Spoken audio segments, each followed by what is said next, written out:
కాంగ్రెస్ ప్రభుత్వంపై మాజీ మంత్రి హరీష్ రావు ఫైర్ అయ్యారు. హెచ్ఐఎల్టీపీ పేరుతో ప్రభుత్వం భారీ కుంభకోణానికి తెరలేపిందన్నారు.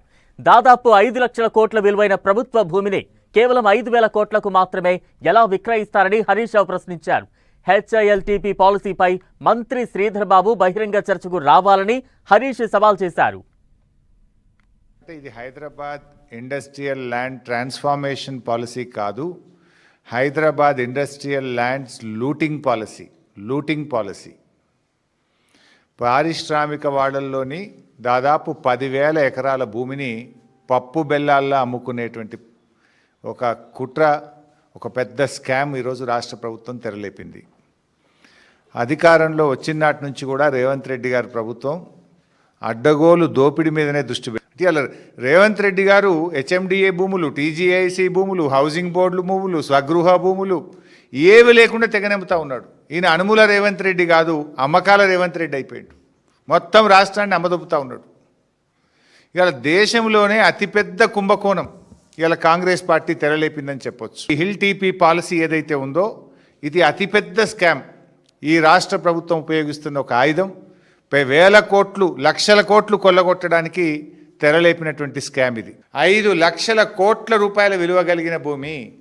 మరి నేను అడుగుతా ఉన్న శ్రీధర్ బాబు గారిని, ఈ ప్రభుత్వాన్ని, ఈ 5 లక్షల కోట్ల విలువ కలిగిన భూమిని 4-5 వేల కోట్లకే ఎందుకు కట్టబెడతా ఉన్నారు? మంత్రి గారు, నువ్వు చెప్తున్నది శుద్ధ అబద్ధం. నేను సవాల్ చేస్తున్న శ్రీధర్ బాబు గారికి, నిజంగా 4,740 ఎకరాలే ఈ ప్రభుత్వం పెట్టిందా? దీని మీద బహిరంగ చర్చకు నువ్వు సిద్ధంగా ఉన్నావా? సగం మోరీలకు పోతుంది, రోడ్లకు పోతుందని ఇట్లా బుకాయించగానే ఇక ఎదుటోడేం మాట్లాడాడు, వానికి ఏం తెలియదు అనుకుంటున్నావా? మేము కూడా ఆ రోజు ప్రభుత్వంలో ఉన్నాం కదా. అంటే దాన్ని తగ్గించి, సగానికి సగం తగ్గించి చూపే ప్రయత్నం చేస్తూ ఉన్నాడు శ్రీధర్ బాబు గారు.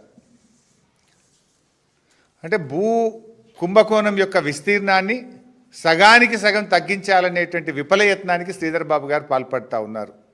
ఇందులో స్పష్టంగా ప్రభుత్వం యొక్క డొల్లతనం బయటపడ్డది. మీకు ఇంత పెద్ద ముఖ్యమైన కీలకమైన నిర్ణయాన్ని మీరు అసెంబ్లీ పెట్టాల్సింది, అసెంబ్లీలో చర్చించండి. 5 లక్షల కోట్లు మన బడ్జెట్ కంటే రెట్టింపు కదా. మన రాష్ట్ర ప్రభుత్వ బడ్జెట్తో 2 అంతల స్కామ్ ఇది. మన బడ్జెట్ 2.5 లక్షల కోట్లు దాటలేదు. మీరు పెట్టుడు 3 లక్షలు పెట్టినా దాటుడు 2.5 దాటలేదు.